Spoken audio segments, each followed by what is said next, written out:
Hey guys, it's your girl Kizzy Rock, and yes, Kizzy Rock is my birthday given name. Happy Tuesday. Want to say hey to all my subscribers, new as well this season. I got a word for you. Tap in. Guys, currently driving, so please bear with me in all this background noise. Have you been hurt? Have you ever been hurt? Have you ever been hurt? So, I was having a conversation with someone a little while ago, and I wanted to jump on and kind of piggyback off of that conversation we were having.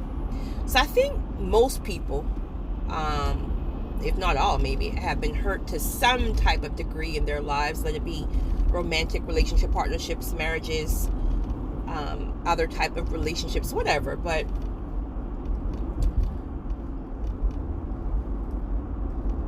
it's a conscious decision after being hurt.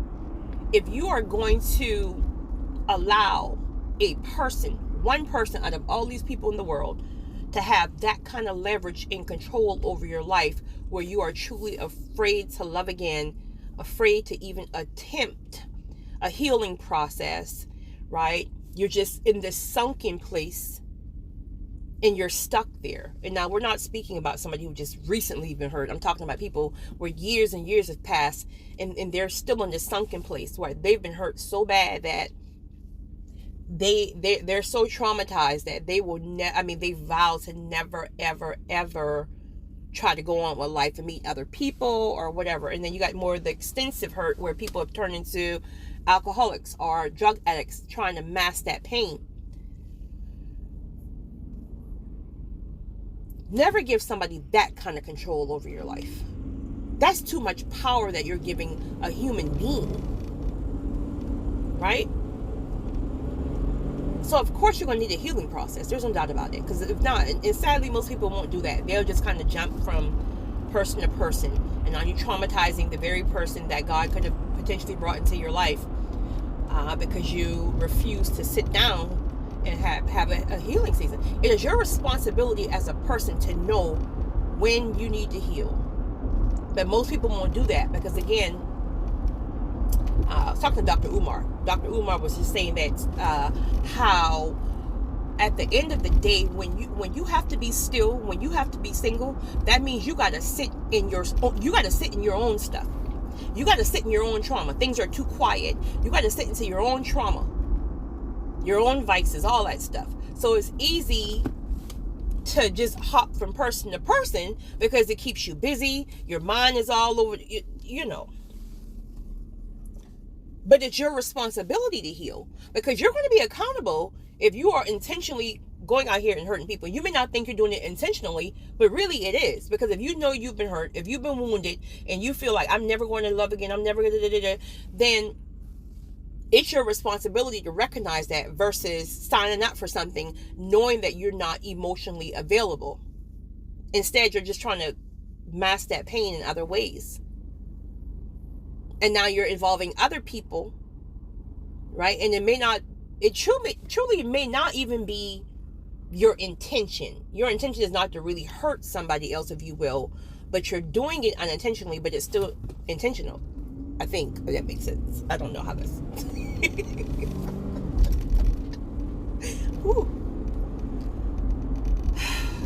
Listen.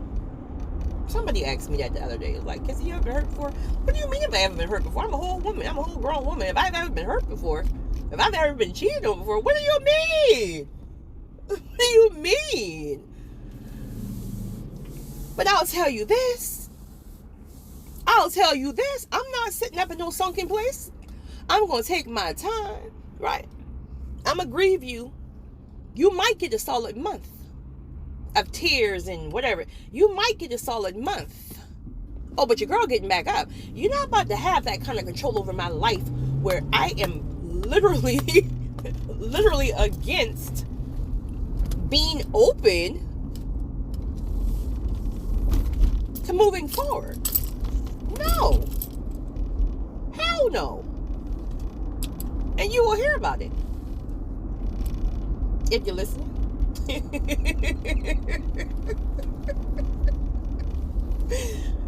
I was talking to a friend of mine earlier, and this is a guy that many would put in that top 1% of people. Is it 1% or 5%? I don't even know. I can't keep up with all these numbers down with the internet.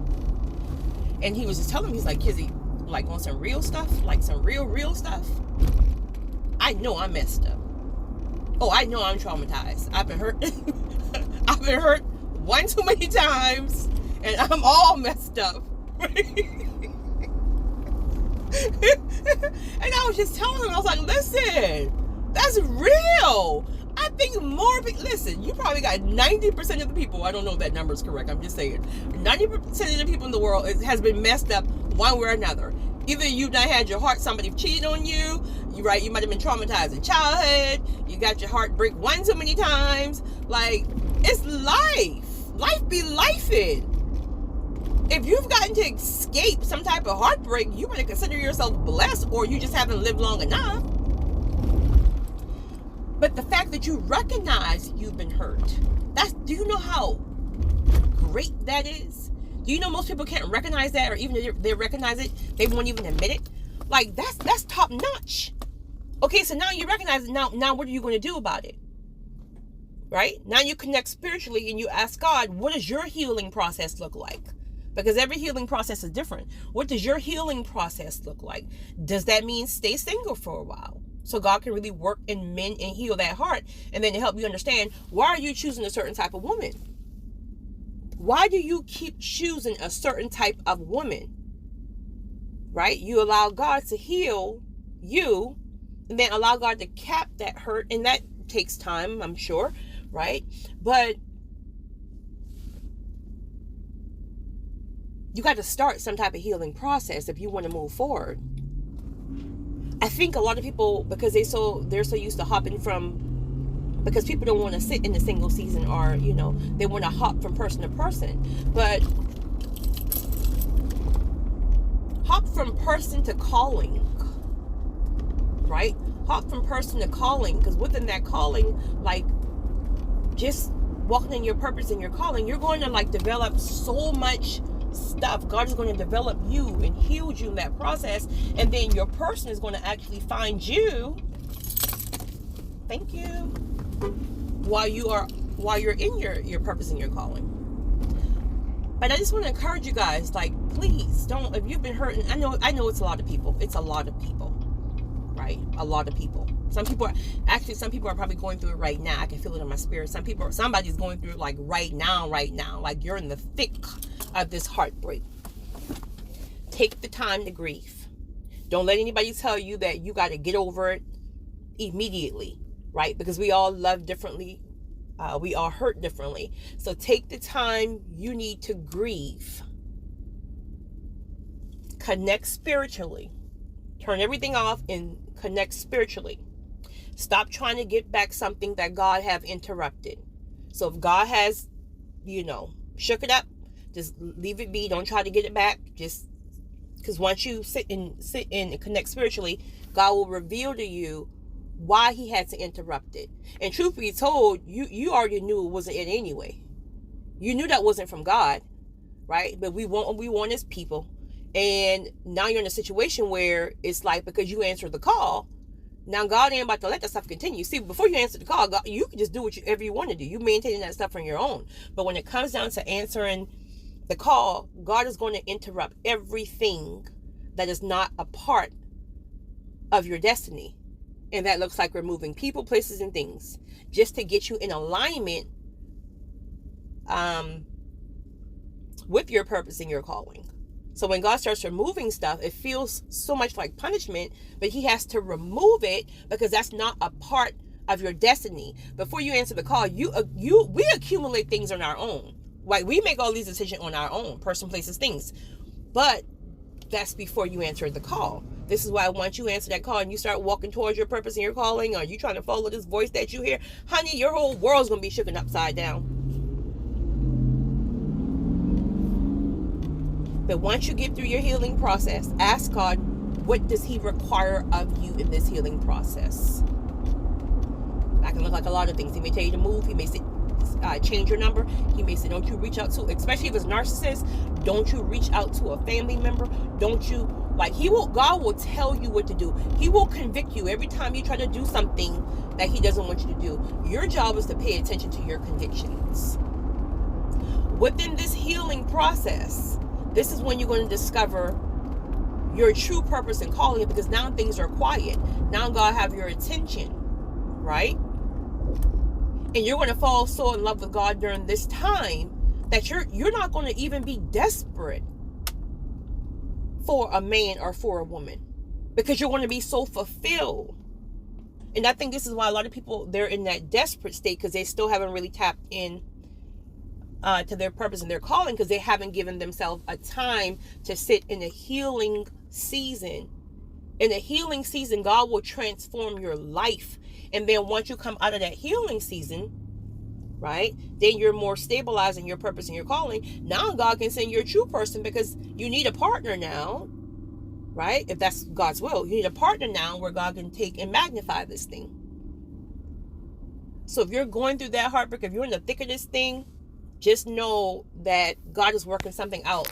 And it doesn't make sense now. It seems like it never makes sense at the time, seriously, right? Because I know I'm good for that. It's easy for me to give advice when God is using me, but when I'm in certain things, honey, I don't want to hear that foolishness, right? Get me out of this foolishness. Get me out, right? I don't want to hear that foolishness, but that's what it is, though. Truly, that's what it is. So I just want to encourage I want to encourage any of you, if you're going through a heartbreak, understand that you're not by yourself. Many people have went through heartbreaks or are currently in a heartbreak. Ask God what you should do. Let it be counseling, therapy. He will give you your directions. If God has removed it, if you should be honest with yourself, did God remove it? If God has removed it, stop trying to get it back. Just sit in that pain. Sometimes you have to sit in pain. You can't run from it. You can't drink it away. You can't smoke it away. You can't sex it away. You got to just sit in that pain. But it will pass. It don't feel like it when you're in it, but that pain will pass. And then you will start, once things starts to kind of quiet down, you'll hear God, small still voice tapping you to go a different way.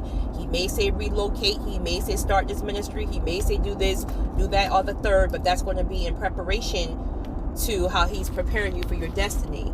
And before you know it, you're going to feel like, oh, I don't even want anybody. And then he going to be like, nope, you need somebody.